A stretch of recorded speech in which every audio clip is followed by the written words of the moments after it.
தொட்டியம் ஊராட்சி ஒன்றிய கூட்டரங்கில் ஒன்றிய கவுன்சிலருக்கான சாதாரண கூட்டம் ஒன்றிய குழு தலைவர் கிருஷ்ணவேணி தலைமையில் நடைபெற்றது. கூட்டத்திற்கு ஒன்றிய குழு துணைத் தலைவர் காடவட்டி சத்தியமூர்த்தி, ஒன்றிய ஆணையர் செந்தில்குமார், பொறியாளர் கண்ணன் அகல்யா ஆகியோர் முன்னிலை வகித்தார்.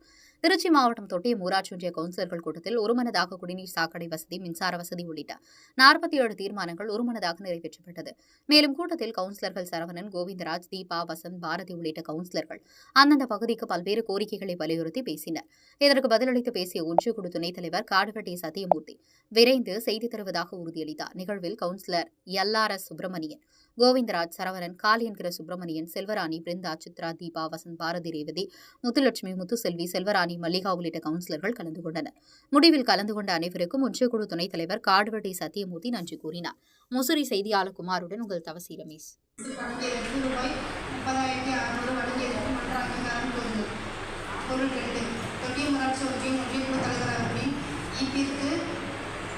பழுது நீக்கம் செய்த வகையில் ரூபாய் 7,196 ரூபாய் வழங்கியதற்கு மன்ற அங்கீகாரம் கோரும். பொருள் 3, தொட்டியம் ஊராட்சி ஒன்றியம் புரட்சி 698 வழங்கியதற்கு மன்ற அங்கீகாரம் கோருதல். பொருள் 11, தொட்டியம் ஊராட்சி ஒன்றியம் சிமெண்ட் பாதுகாப்பு பணி மேற்கொண்டமைக்கு முருகன் என்பதற்கு 8வது மாத ஊதியம் ரூபாய் 16,450 சொல்லிட்டீங்க.